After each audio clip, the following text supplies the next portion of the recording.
మీ అందమైన ప్రయాణం ప్రారంభించండి. 39 మీరు తల్లిదండ్రి అవ్వాలనే కలలను సాకారం చేయడానికి సహాయపడుతుంది. నమస్తే, వెల్కమ్ టు సుమన్ టీవీ. ప్రస్తుతం మనతో పాటు ఉన్నారు డాక్టర్ రాజేష్ గారు. సార్ తో మాట్లాడి హెల్త్ గురించి మరికొన్ని అప్డేట్స్ తెలుసుకుందాం. నమస్తే సార్. నమస్తే మా. సార్, డయాబెటిక్ అనగానే నాకు గుర్తొచ్చేది ఏంటంటే ఎక్కువ శాతం మన వరకు 40s 50s వీళ్ళనే చూస్తూ ఉండేవాళ్ళం. సో ఎందుకంటే డయాబెటిక్ ఉంది అని అంటే చాలా శాతం మన ఓల్డ్ జనరేషన్ అని చెప్తూ ఉంటారు. బట్ ఇప్పుడేంటే చాలా వరకు 35 ఈ రేంజ్లో కూడా చూస్తూ ఉన్నాము. సో ఏంటంటే సార్, ఇప్పుడు సమ్మర్ వచ్చేసింది కాబట్టి అందరికీ సీజనల్గా వచ్చే ఫ్రూట్స్ తినాలి అనిపిస్తుంది. అందులో ఎక్కువగా మ్యాంగోస్ అండ్ అలానే వాటర్ మిలన్స్ కూడా చూస్తూ ఉంటాం. బట్ వీరేంటంటే ఫ్రూట్స్ తినకూడదు, ఎందుకంటే అందులో షుగర్ కంటెంట్ ఎక్కువ ఉంటుంది కాబట్టి తినడం వల్ల, ఎందుకంటే రోజుకి ఖచ్చితంగా ఒకటన్నా తినాలి అనిపిస్తూ ఉంటుంది. ఇలా తీసుకోవటం వల్ల మన బాడీకి ఎఫెక్ట్ ఎలా ఉంటుంది అంటే షుగర్ పేషెంట్స్కి sir? So first of all ఫ్రూట్స్లో ఈ వాటర్ మెలన్ కానివ్వండి, మ్యాంగో కానీ నేను డయాబెటిక్ పీపుల్లో రికమెండ్ చేయను. నెంబర్ 1, ఫస్ట్ వాళ్ళు కంట్రోల్ అనేది తెచ్చుకోవాలి. కంట్రోల్ లేనప్పుడు ఇది ఇంకా భారమే చేస్తుంది కానీ తగ్గించదు. సో అందుకోసం అవయాలకి సంబంధించిన ఫంక్షనాలిటీ కోల్పోతారు కాబట్టి ఈ సీజన్లో వచ్చే ఫ్రూట్స్ని తినాలనే డ్రైవ్ తగ్గించుకోవడం ఇంపార్టెంట్. తర్వాత మ్యాంగో పర్టికులర్గా మాట్లాడితే రైపన్ మ్యాంగోతో మనకు ప్రాబ్లం ఉంది. దాంట్లో షుగర్ కంటెంట్ ఎక్కువ ఉంటుంది కాబట్టి. అన్రైపన్ మ్యాంగో అంటే కచ్చిగా ఉండే మ్యాంగో తినడంలో ప్రాబ్లం లేదు, తినొచ్చు. పుల్లగా ఉండే మ్యాంగో తినడం వల్ల మనకి ఇష్యూస్ లేవు. బట్ రైపన్ మ్యాంగో తినడంలో there is an issue. So అందుకారణంగా డయాబెటిక్ పాపులేషన్కి చెప్పేది ఏంటంటే ఈ మ్యాంగో, రైపన్ మ్యాంగో ఏవైతే బాగా స్వీట్గా ఉంటాయి అంటారో అవి అవాయిడ్ చేయడం ఇంపార్టెంట్. తరచుగా నా ప్రాక్టీస్లో నేను గమనించేది ఏంటంటే ఈ సీజన్లోనే ఈ డయాబెటీస్ కంట్రోల్ తప్పడం, దాని కారణంగా కాంప్లికేషన్స్ రావడం, ఇవి చాలా ఫ్రీక్వెంట్గా గమనిస్తూ ఉంటాం. ఈ కాంప్లికేషన్స్లో కూడా యూరినరీ ఇన్ఫెక్షన్ ఎక్కువగా ఉంటుంది.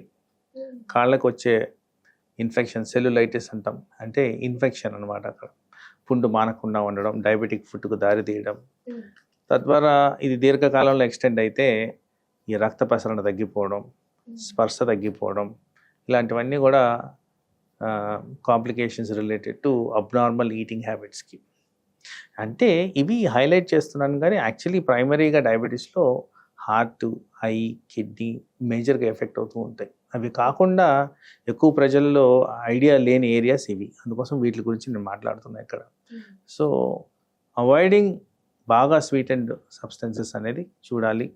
తర్వాత రెఫరెన్స్ కోసం ఎవరికైతే కాస్త ఎడ్యుకేషనల్ ఓరియంటేషన్ ఉంటుందో వాళ్ళల్లో ఈ ఫ్రూట్స్లో కూడా గ్లైసెమిక్ ఇండెక్స్, గ్లైసెమిక్ లోడ్ అనేది 2 ఉంటాయి.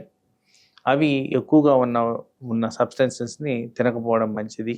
సో ఈ గ్లైసెమిక్ లోడు, గ్లైసెమిక్ ఇండెక్స్ ఎక్కువ శాతంలో ఉండేవి ఈ 2 వాటర్ మెలన్ ప్లస్ మ్యాంగో. అందుకోసం దాన్ని అవాయిడ్ చేయమని చెప్తాను. తర్వాత ఎక్కువగా తీసుకుంటే అంటే నార్మల్గా మనం డయాబెటిక్ పేషెంట్స్ గురించే మాట్లాడుతున్నాం. ఇన్ జనరల్గా కామన్గా నార్మల్ పీపుల్లో ఏమన్నా డ్యామేజ్ అయ్యే అవకాశాలు ఉందంటారా బాడీస్కి సంబంధించి?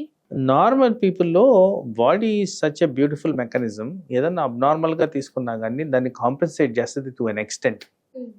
ఫర్ ఎగ్జాంపుల్ మనం అనుకుందాము, ఆల్కహాల్ అనేది ఒక విషపూర్వక సబ్స్టెన్స్. మరి దాన్ని తీసుకొని బాడీ మెయింటైన్ చేయగలుగుతుందంటే ఆ డ్యామేజ్ని సస్టైన్ చేసే విధంగా మన బాడీ తట్టుకునే విధంగా కొన్ని రోజులైతే సాగుద్ది. తర్వాత అది అలసిపోయి న్యాచురల్గా డ్యామేజ్ అనేది జరుగుద్ది. సో ఎన్ని రోజులు చేస్తున్నాము, మనకి ఏం రిస్క్ ఫ్యాక్టర్స్ ఉన్నాయి, మనం ఎంత వాటిని టాలరేట్ చేస్తున్నాం అనేది ఇక్కడ ఇంపార్టెంట్ క్రైటీరియా.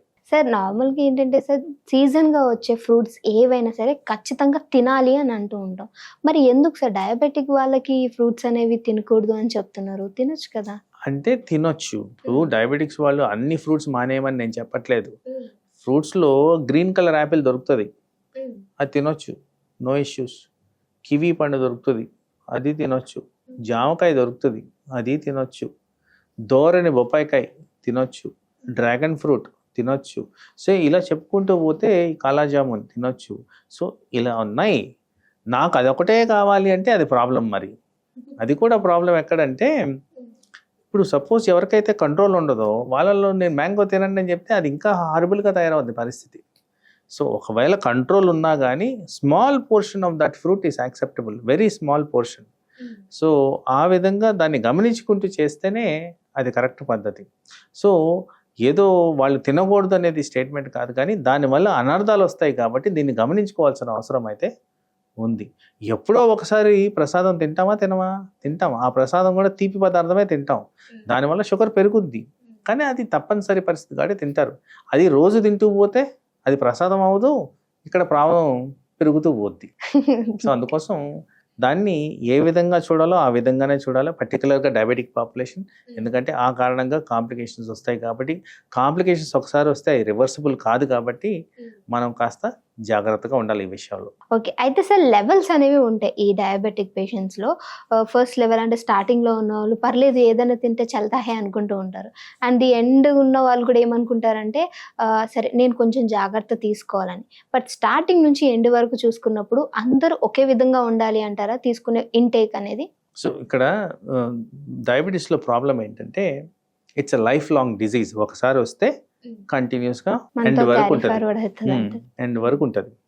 ఈ ఎండ్ వరకు ఉన్నప్పుడు ఎవ్రీ డే అది కానీ కంట్రోల్ లేకపోతే బాడీలో ఏదో ఒక డ్యామేజ్ జరుగుతూనే ఉంటుంది. సో ఈ డ్యామేజ్ మోస్ట్ ఇంపార్టెంట్ వైటల్ ఆర్గాన్స్కి జరుగుద్ది కాబట్టి డయాబెటీస్ కంటిన్యూస్గా కంట్రోల్ ఉన్నందుకే లాంగ్ టర్మ్ బెనిఫిట్స్ అనేవి ఉంటాయి. షుగర్ ఈరోజు ఎంత ఉందనే దానికన్నా లాంగ్ టర్మ్ షుగర్ కంట్రోల్ ఎంత ఉందనేది చాలా చాలా ఇంపార్టెంట్. ఈ లాంగ్ టర్మ్ షుగర్ కంట్రోల్ని గమనించుకుంటూ ఉంటేనే అవయాల మీద ఎంత ఒత్తిడి వస్తుంది అనేది మనకి ఐడియా వస్తుంది. సో ఆ కారణంగా ఓవరాల్గా చూసుకుంటే ఈ సీజనల్ ఫ్రూట్స్ తినడం, కొద్ది రోజులే కదా అనుకోవడం, ఇదంతా ఒక తప్పు, ఒక అపోహ.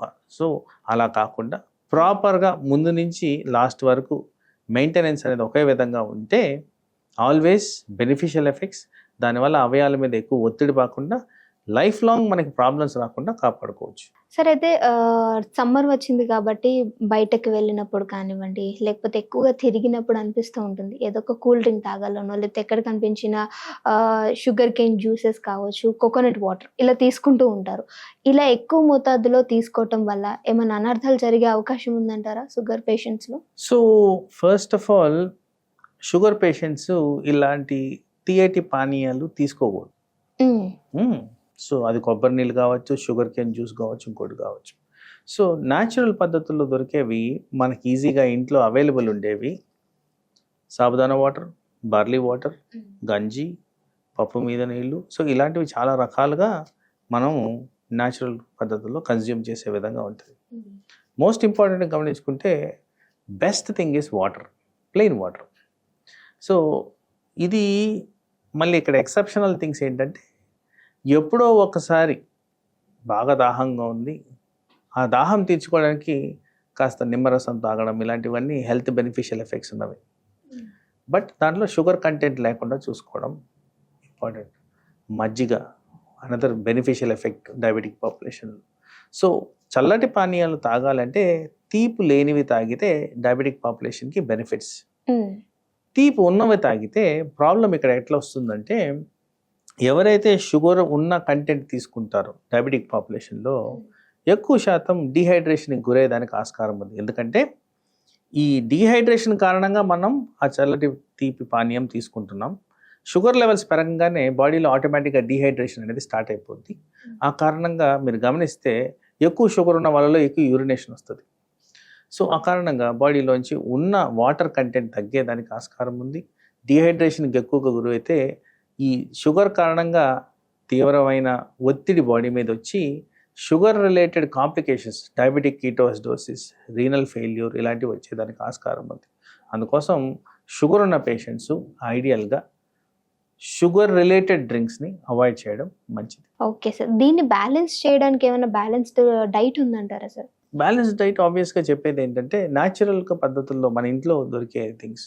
నేను ఇదివరకు చెప్పాను, జావలు, గంజులు ఇలాంటివి తీసుకున్న దానివల్ల మనకి న్యాచురల్ పద్ధతుల్లో బ్యాలెన్స్ చేసుకోవచ్చు. ఎక్సెప్షన్స్లో షుగర్ లేకుండా ఆర్ షుగర్ తక్కువ తీసుకున్న దానివల్ల ఎక్కువగా ప్రాబ్లమ్స్ ఉండవు, కానీ అది రెగ్యులర్ హ్యాబిట్ కాకుండా చూసుకోవడం ఇంపార్టెంట్. అందుకోసం నేను ప్రసాదం గురించి చెప్పాను. ఓకే సార్, చాలా చక్కటి ఇన్ఫర్మేషన్ అందించారు సార్. Thank you.